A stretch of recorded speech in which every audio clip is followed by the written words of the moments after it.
Good morning, this is the Chorus Call conference operator. Welcome and thank you for joining the Snam Enters the Capital of Open Grid Europe conference call. As a reminder, all participants are in listen-only mode. After the presentation, there will be an opportunity to ask questions.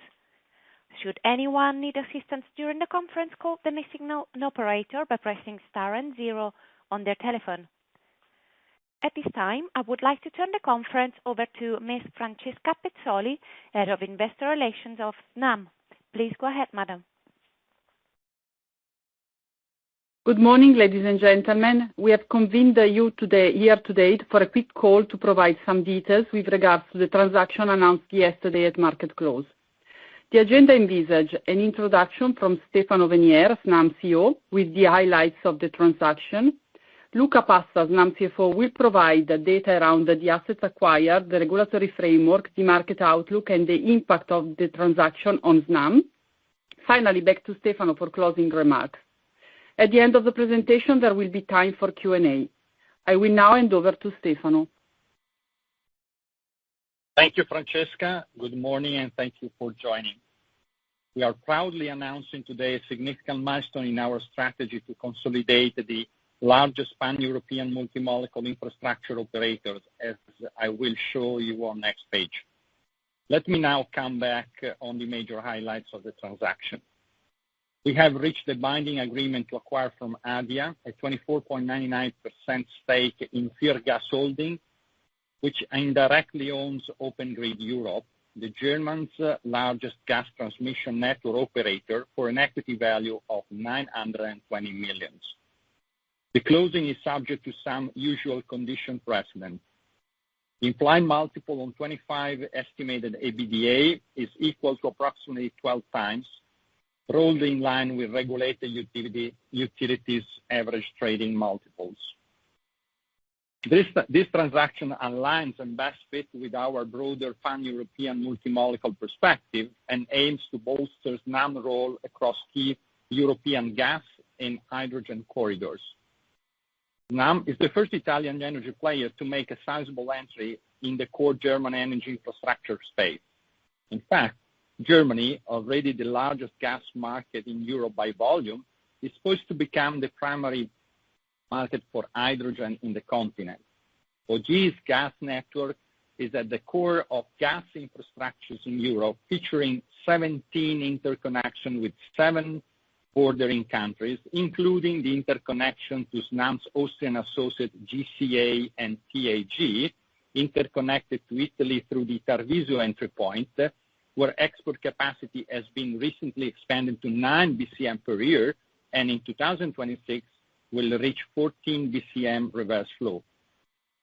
The acquisition can be financed through the current financial flexibility or via hybrid financing instrument in order to maximize net profit contributions while maintaining the financial flexibility. In this perspective, the transaction is expected to increase the annual net income by 3% on average over the current business plan period, with no impact on Snam's credit ratings or dividend policy. On next page, Snam manages the largest transport, dispatching, storage, and regasification natural gas infrastructure, and operate the most developed multi-molecule energy transition platform in Europe, as you know. Snam's asset base extends beyond the major pipeline entry points due to our significant equity participations on TAP and DESFA on the east-west Med route, TAG and GCA on north-south and vice versa route, and the Sea Corridor on the south-to-north route. Thanks to the extended network and presence in core territories, OG will complete and complement our presence along key current and future energy corridors, primarily the south-north from Algeria to North Sea, strengthening our role in the European energy transition through front-line exposure to the German hydrogen core grid, in view of the integration with the hydrogen southern backbone South H2 corridor, which is promoted by Snam, and the other 2 corridors, H2 Med and CHC, participated by our affiliates. The strategic rationale of this deal is very sound and built on the strategy outlined. I will now over to Luca for a transaction overview, OG description, key highlights on German regulatory framework, and the transaction impact. To you, Luca. Thank you, Stefano. Good morning, everyone. I will start with an overview of the transaction. We have signed a binding agreement to acquire 24.99% stake in Viergas Holding, VGH, a Luxembourg-based company which indirectly owns 100% of the share capital of Open Grid Europe from Infinity Investment SA, Abu Dhabi Investment Authority fully owned investment vehicle, for an equity value of 920 million euros. This corresponds to an EV to EBITDA 2025 multiple of 12 times, an implied EV to RAB on 2025 expected RAB estimates of lower than 30%, in line with recent similar transaction. Besides the agreement with ADIA, Snam has also entered into a separate share purchase agreement with the Belgian TSO Fluxys, current shareholder of VGH with a stake of approximately 24.11%, and already partnering with Snam in Interconnector, TAP, and DESFA. The agreement, subject to the completion of the transaction with Infinity Investments, entails the sale from Snam to Fluxys of a 0.5% stake of VGH, so that Snam and Fluxys will hold a substantially equal shareholding. Snam will secure balanced governance rights aligned with other shareholders. The transaction is expected to close within the third quarter 2025 upon satisfaction of certain regulatory conditions, namely the obtainment of the merger control clearance by the German Antitrust Authority, the foreign direct investment clearance by the German Ministry of Economic Affairs and Climate Action, and the successful finalization of the process for the exercise of other shareholders' relevant rights as foreseen by the shareholders' agreement. Let's now look at OGE assets and key figures on slide number 5. OGE is Germany's largest independent gas transmission operator, managing a network extending for approximately 12,000 kilometers with an annual offtake volume of approximately 21 BCM and more than 400 end customers. Its network is situated at the heart of Europe's gas infrastructure, featuring 17 interconnections with 7 neighboring countries, including Belgium and Switzerland, as well as Snam, Holsten Associates, GCA, and TAG, and to Italy through the Tarvisio entry point, where export capacity has been recently expanded to 9 BCM per year. In 2026, we reach 14 BCM. It plays a vitally important role in securing energy supply for Germany and Europe by operating connections to neighboring countries, LNG terminals, industrial companies, and storage facilities. It has a solid track record in designing, building, and operating gas transmission according to the highest safety and environmental standards, and it provides services related to gas transmission.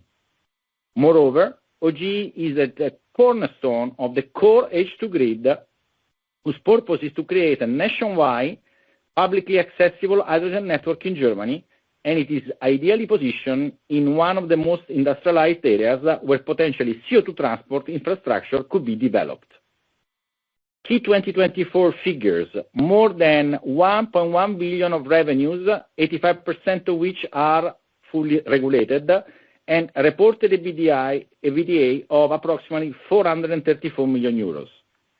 A more appropriate parameter to look at its EBITDA adjusted for regulatory items stands at 627 million euros in 2024, according to our estimates. It is gross of items offsetting over and underperformance compared to reference regulated revenues in 2020 and 2024.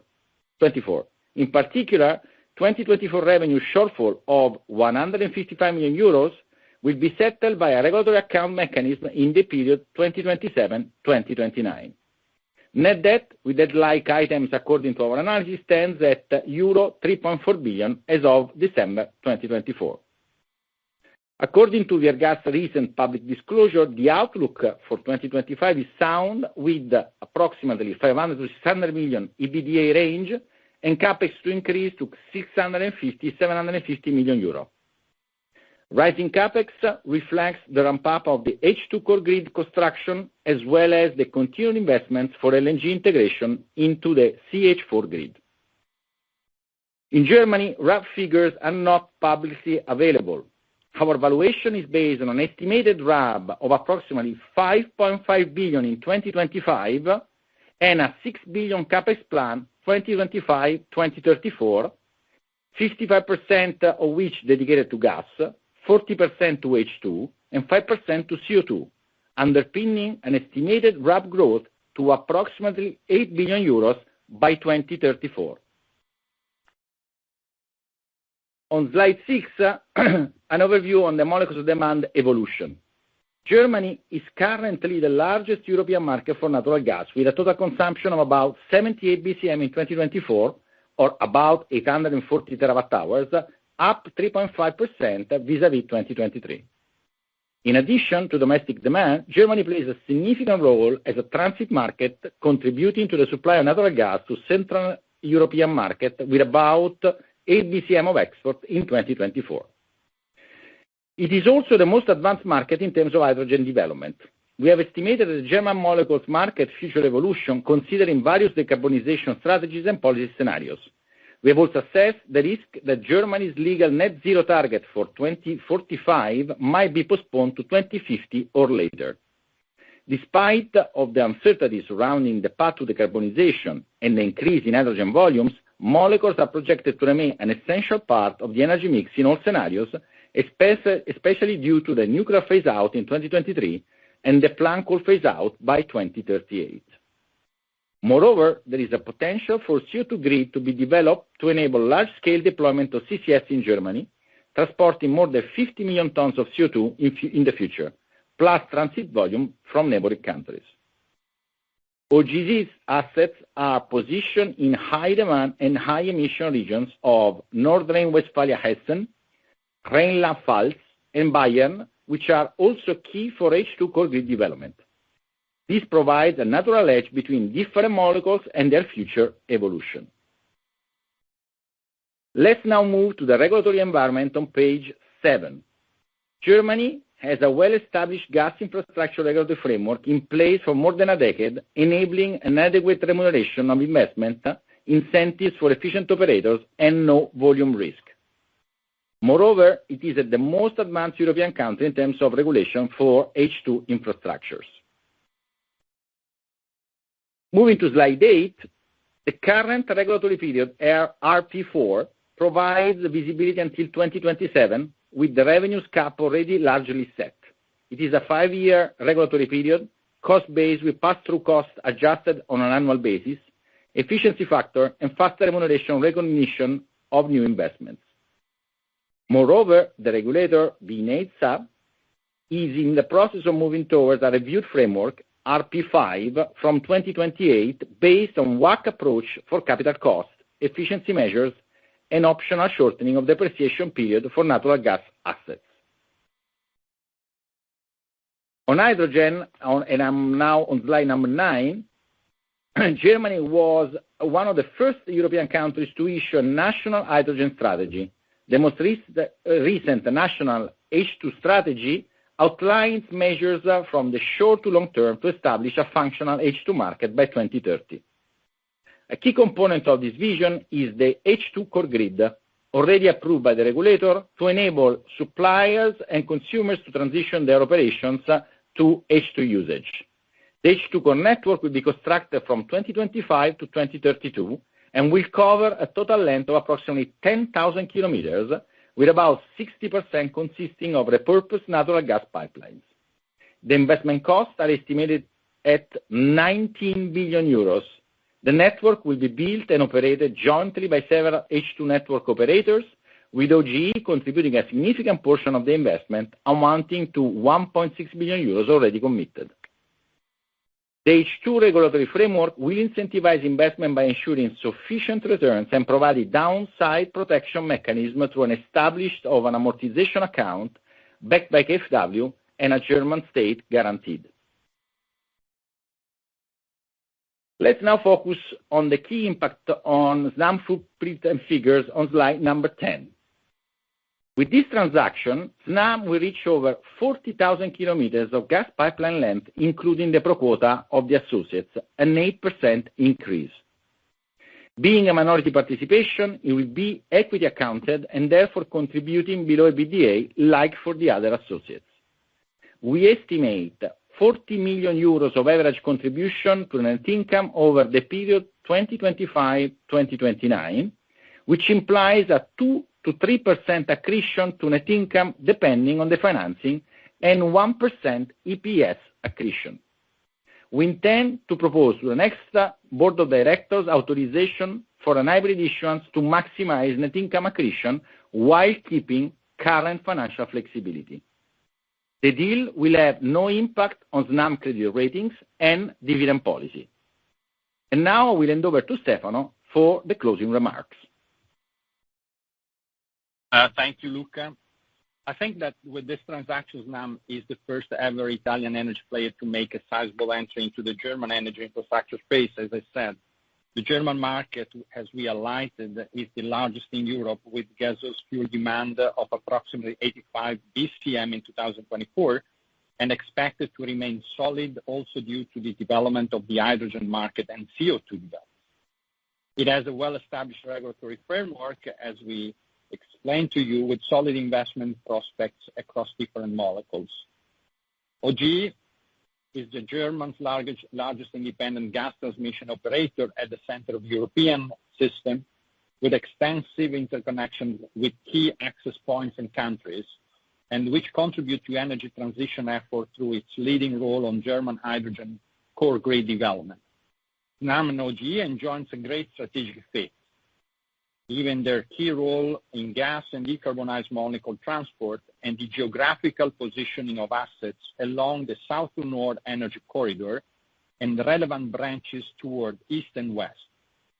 With these transactions, Snam will announce its standing as Europe's largest gas infrastructure operator, improving net income while maintaining financial flexibility. These represent another key milestone in implementing our strategy, focused on further developing a pan-European multi-molecule network, as we presented last January with our business plan.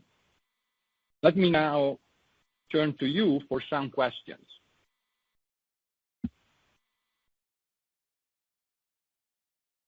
Thank you. This is the Chorus Call conference operator. We will now begin the question and answer session. Anyone who wishes to ask a question may press star and one on their touch-tone telephone. To remove yourself from the question queue, please press star and two. Please pick up the receiver when asking questions. Anyone who has a question may press star and one at this time.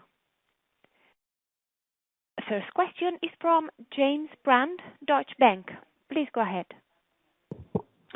Hi, good morning, and congratulations on the deal. I had 3 questions, if that's okay. The first one is, you've obviously taken a 25% stake.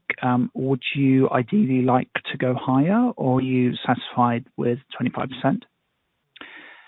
Secondly, I'm not sure if you mentioned the RAB at 24 year end on the call earlier, but if you did, I didn't catch it. And I was wondering whether you could just tell us what the kind of current or 24 year end RAB is, and whether there's any debt at the holding company, so we can have a slightly clearer view on the financials. And then the third question is, whether there are any details you can give us on how the company is performing under the regulatory framework in Germany, because it's not known for being that generous in terms of the base allowed return, but sometimes companies can outperform quite materially under incentives. So how are you doing under incentives? Thank you very much. Luca. Okay, thanks, James. Regarding the first question, yes, we have signed a binding agreement for 24.99%, but also I said that we concurrently sign an agreement once this is closed to sell 0.5 to Fluxys, which means our final position will be 24.5 more or less. equal to the position that Fluxys will have in the Tunto shareholding. Regarding potential increase of the stake in the future, clearly this is the first step. We will see also the other shareholders, what will be their attitude. We will evaluate, but clearly we now want to have exposure to the assets with a minority participation and see how basically the regulatory evolution also in Germany will play out. Regarding the second question, I didn't mention the RAB for 2024. I did mention RAB for 2025. So 2025 RAB is 5.5 billion, and this is our estimate. 2024 RAB is 5.2 billion, and again, this is our estimate. Therefore, multiples on 2025 is 1.29 times for the transaction, while multiple on 2024 RAB is 1.36 times. There is the debt that I mentioned, 3.4 billion, is all at the holding company level. Therefore, there is no additional debt that needs to be referred.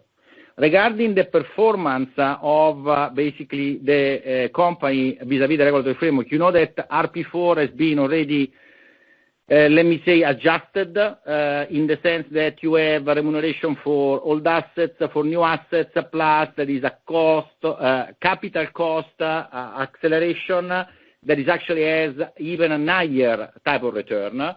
I think the company also in terms of incentives is performing according to the basically regulatory framework. Clearly on our side, we will, as a minority shareholder, push for efficiency outperformance also in the new regulatory period, which will have a different set in terms of both efficiency and productivity factor vis-à-vis the existing one. You know that they are moving, and this was publicly stated by the regulator and already implemented for some electricity TSOs in Germany to a RAB WACC remunerated model, according to the different molecules that will be transported. So we will have a remuneration which will be set by the regulator, and on top of that, there will be efficiency factor and productivity factor set again by the regulator, which we deem to be appropriate, let me say, going forward for what we know today, because this is a current discussion that is happening with the regulator.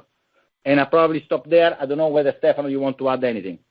Oh, I just one thing to add with respect to the first question. Let me say that the governance structure of the company is very well balanced.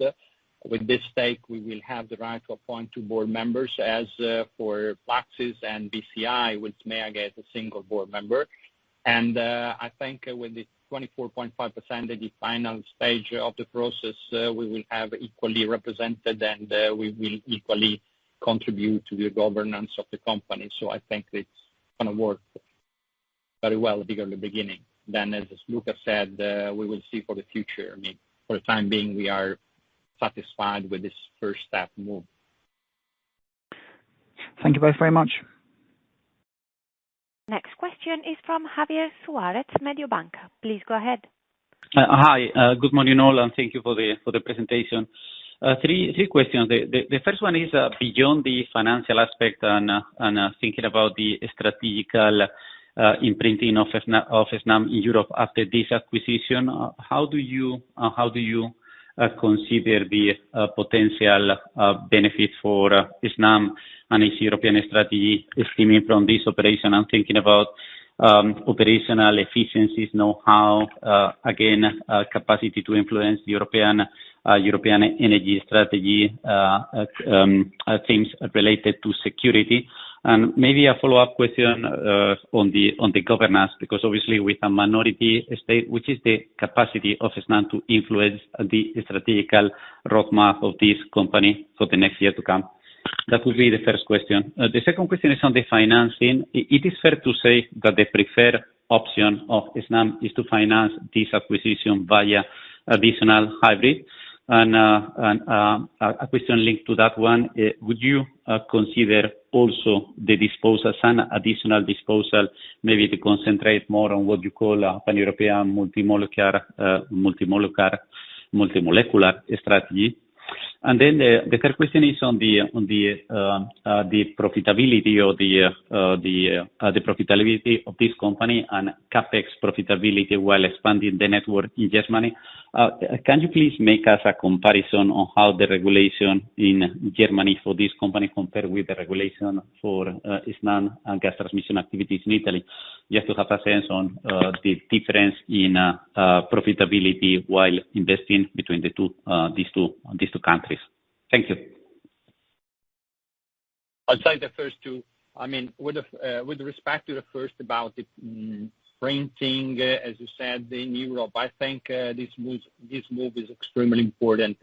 It gives us a first-hand direct exposure to the major market in Europe that is central and pivotal, not only for the gas energy security, but also in perspective on the green molecules or decarbonized molecules, with a very important options also related to the CO2. That is an emerging solution also for out-of-date industries in Germany.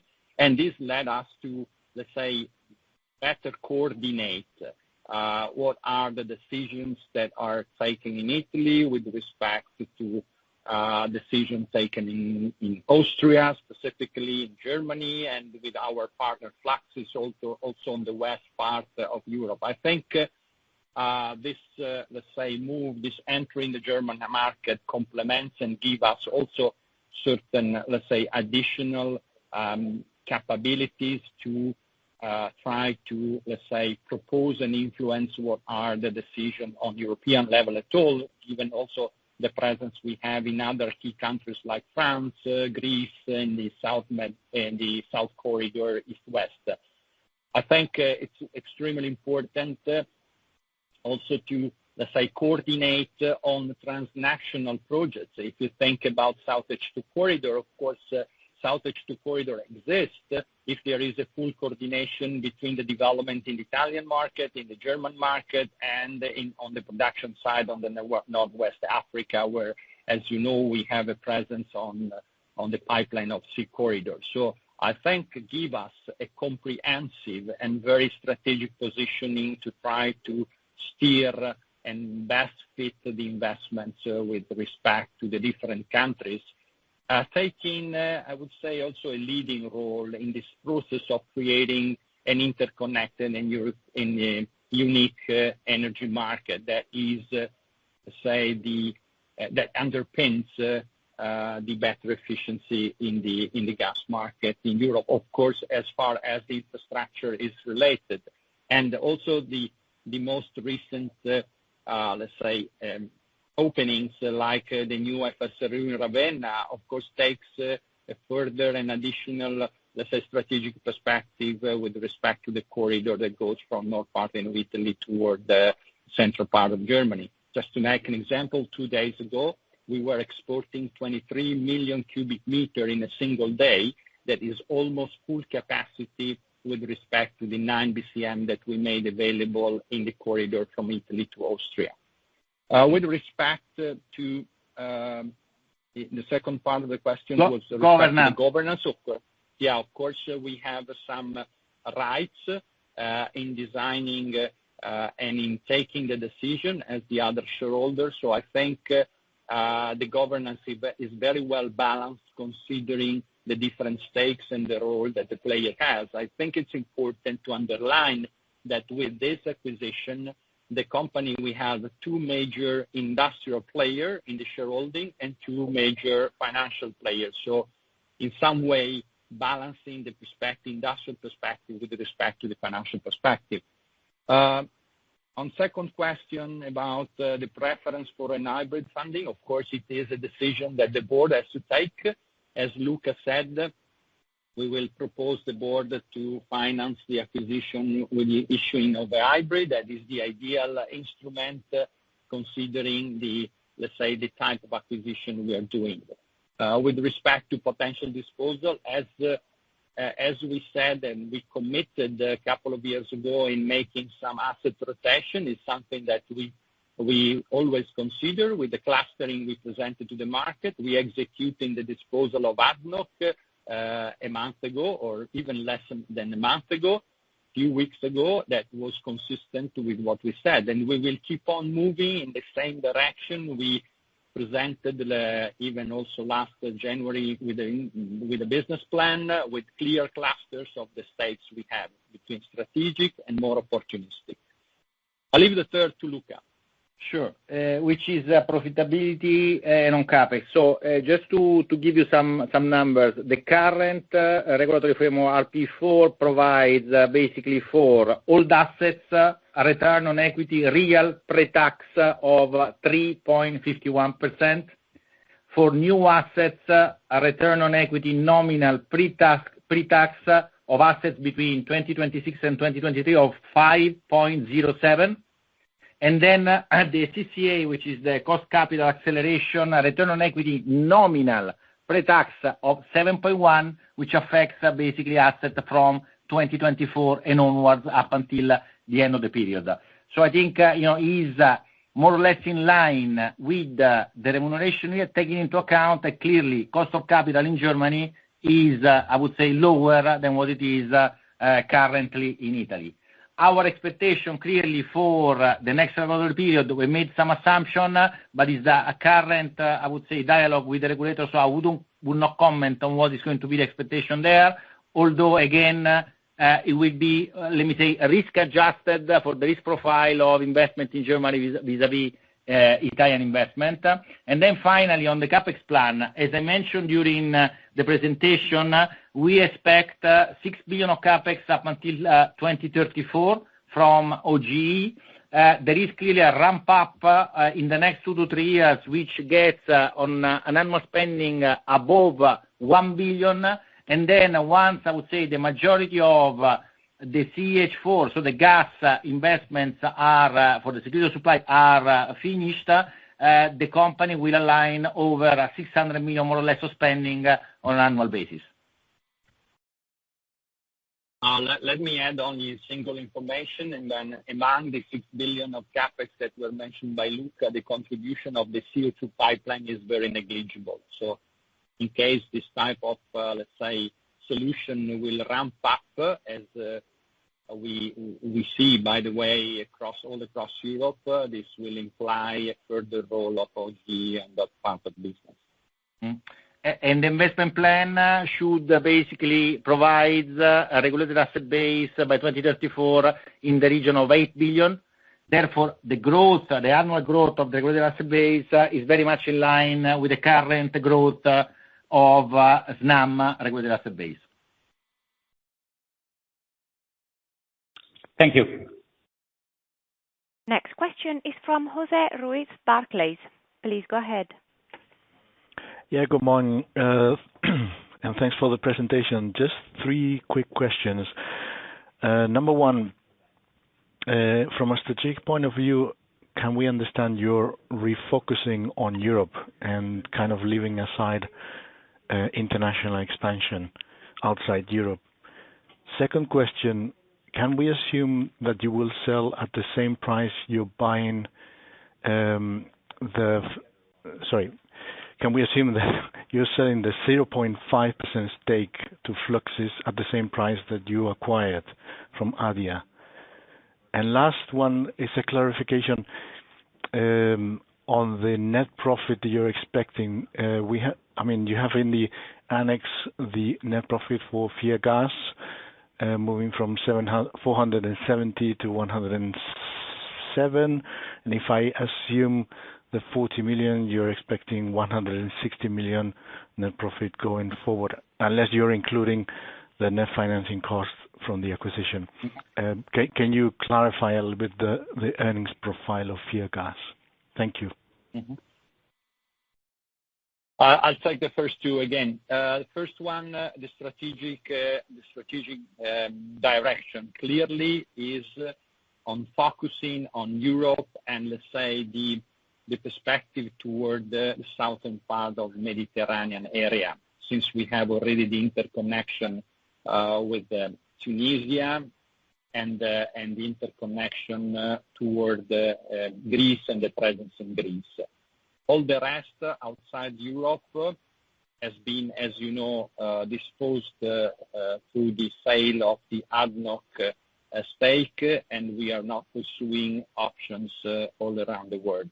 So full focus is on this area and on the perspective of the multi-molecule, that means CH4, natural gas nowadays, and the other two molecules, the hydrogen and the CO2.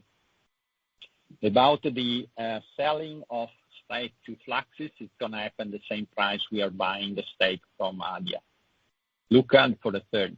Yes, on net profit, you are right. The reported net profit is lower this year, but as I mentioned before, there is a regulatory adjustment for basically past underperformances of revenues booked in 2020 and 2024 that will be reabsorbed in the coming years. Therefore, you should expect also the reported net profit in the coming years to be higher than the one that is reported for 2024. Therefore, contributing on average is 40 million. There is clearly, I would say, a starting point which is lower, and then from next year is actually going even above that type of contribution. When we give numbers without the financing through hybrids, clearly we take into account also the cost of financing for us. Therefore, the 1% EPS accretion with basically financial flexibility, i.e. normal financing, is a net of the financing cost. Thanks, very clear. Next question is from Bartek Kubicki, Bernstein. Please go ahead. Good morning, and thank you for taking my questions, and congratulations on the relatively bold move towards Germany. But I would have to say the transaction doesn't seem very cheap. In my numbers, it's like 22, 23 times PE. You are mentioning that the assets are growing at the CAGR similar to Snam, while Snam is trading at 11, 12 times PE. So consequently, of course, the first one will be, how do you justify this significant premium you are paying for those assets over, let's say, Snam? So how would you justify it against, for instance, buying back your own shares? And then my question would be on the net income, what you just discussed, because you said that the next years will be impacted by regulatory adjustments from the previous years, which means they will be above norm. So consequently, I would assume this 40 million is also taking into account those regulatory adjustments. So my questions on this will be, what is actually the sort of the recurring level of net income, excluding the regulatory adjustments? And also, given the RAB growth and the CapEx growth, what kind of EPS or net income CAGR are we looking for the next, 5-10 years to justify this 20+ PE multiple on the transaction? And that would be everything for the moment. Thank you very much. Okay. Shall I take this, Stefano? Okay. So first of all, in terms of multiples, the closest comparable to this transaction is actually the acquisition that Fluxys made in 2023 from Acquire for just north of 24% stake. At the time, they paid 12.3 times EBITDA and a multiple on RAB of 136%. Clearly, this was 2023 when there was much less certainty on CapEx deployment for both CH4 and the core H2 grid was not approved and financed by the government. So what I'm trying to say is we are paying lower multiples in 2025 for a slightly larger stake with a visibility in terms of CapEx deployment, which is much higher. And is much higher both on CH4 as well as on the H2 core network. The average multiples for this type of transaction in Germany have a premium to RAB of 150%, so even higher, and an EV to EBITDA multiple of 12.2%. And we're taking into account 6 or 7 transactions that were done basically in the country. Therefore, I think that in terms of valuation, we just paid what is the correct in terms of multiples. Then when it comes to basically net income, as I said, net income will be adjusted for regulatory past underperformances, and today is in the region, as reported by Viergas, of 110 million. You should assume a recurring, which is more closer to 150 going forward, as recurring net income for 100% clearly of Viergas. Mm-hmm. And if I may, and what kind of net income CAGR are you seeing for the next, whatever, 10 years, given this 4% RAB CAGR? More or less, I mean, you must have something in your mind, I guess, on this one. Bartek, these are our estimates. This company has listed bonds. We cannot comment too much on what we expect in terms of, growth. So even, the RAB estimates, the CapEx estimates, I think we gave you enough data. You asked for, let me say, an ordinary net income, and I gave you a figure. I cannot give you the exact CAGR because, this is a company with listed securities. Okay, thank you very much. Next question is from Piotr Dzieciolowski, Citibank. Please go ahead.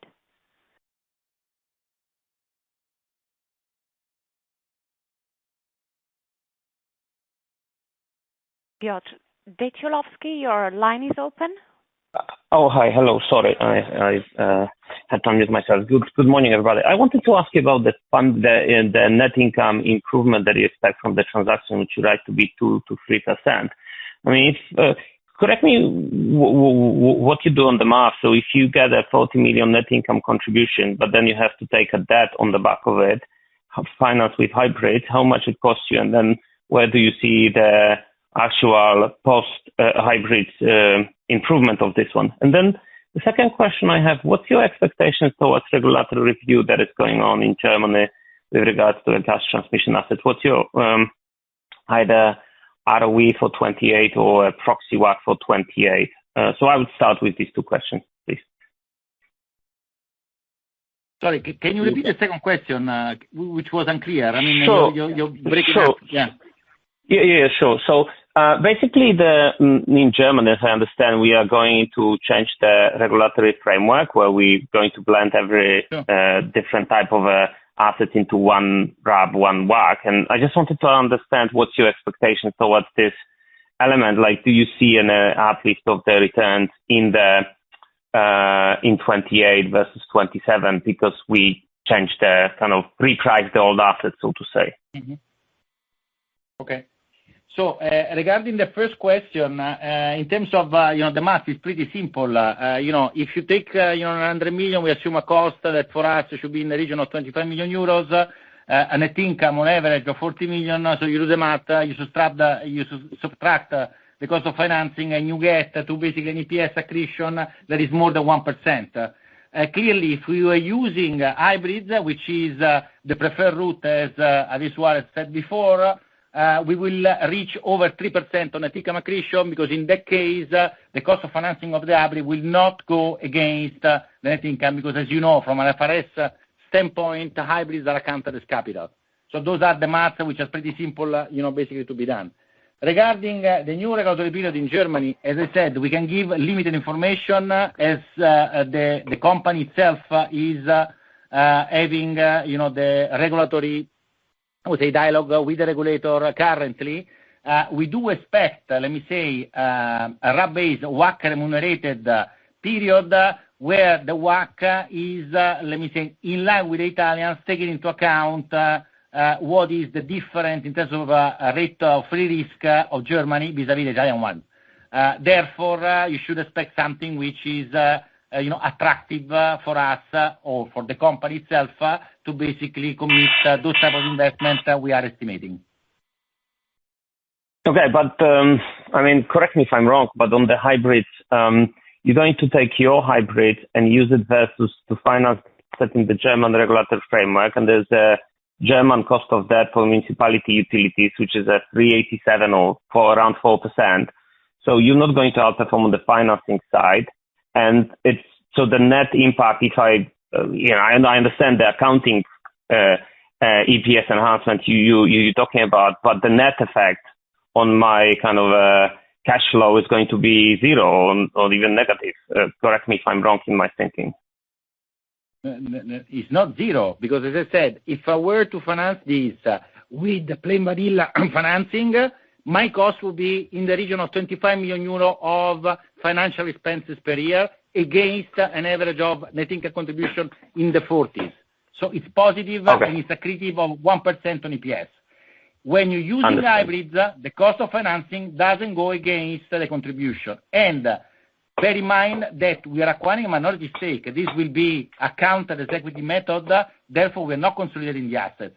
So we shouldn't compare it in terms of, to finance an asset which is based in a country with the same country risk.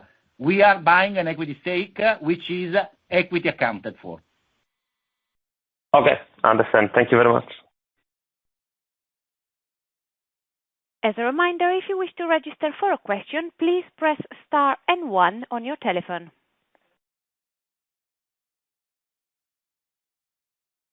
Next question is from Alexandra Arsova, Equita. Please go ahead. Hi, good morning. Thank you for taking my questions. 3 questions on my end. The first one is maybe a high-level one. Since you're, let's say, increasing your exposure to an infrastructure with a, let's say, high level of expected capex related to H2 and innovative molecules, so does this also imply that you're more confident or that this increases the visibility on a positive investment decision on hydrogen also in Italy in 2027 and beyond? The second one is on the capex planning for Open Grid. So you already mentioned this 6 billion in the coming decade. I was wondering, since now in Germany the government is launching this new infrastructure plan also related to energy infrastructure, so do you expect to maybe have an impact from this new infrastructure plan or to add the new capex and additional maybe growth from this? And the final one is on financial flexibility. You said, if I understand correctly, that you have additional financial flexibility also after this latest deal. So can you remind us what is the remaining financial flexibility you have to pursue further deals potentially? Thank you.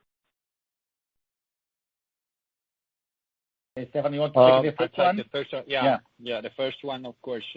I think we are, in the sense that we are increasing the exposure on the H2, but with respect to Germany, where there is a clear plan approved by the government and with a clear allocation of resources that, as far as OG is concerned, accounts for 1.6 billion euros that are already committed by the government and covered by a mechanism of protection that is backed by KfW.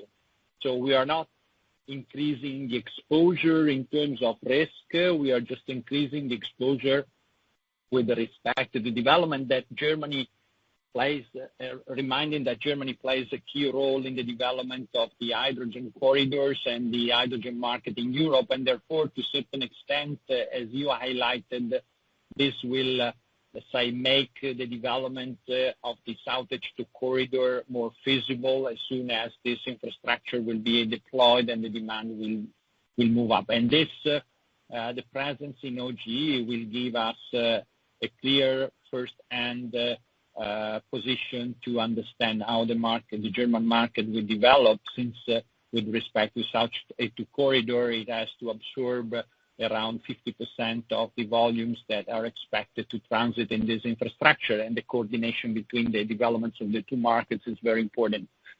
With respect to the new plan for infrastructure set by the government, I think the one that they already defined for hydrogen is part of course, is not in the additional part that they are launching, but is part of the phase 1 that has been already defined. So I don't expect additional ones apart from possibly eventually the CO2 that has not been involved in this first round that includes the hydrogen.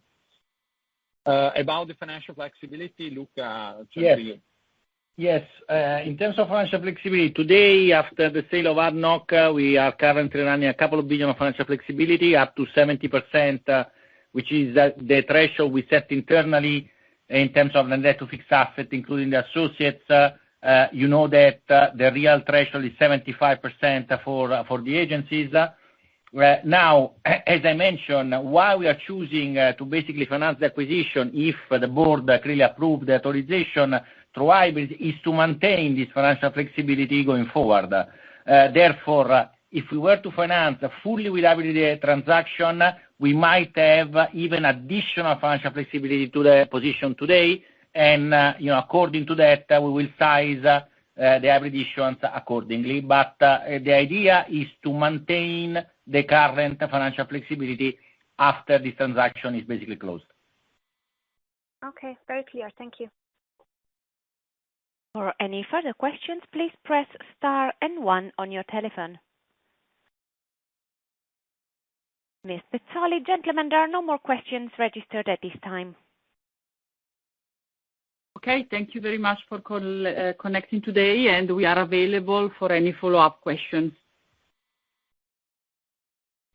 Thank you. Bye.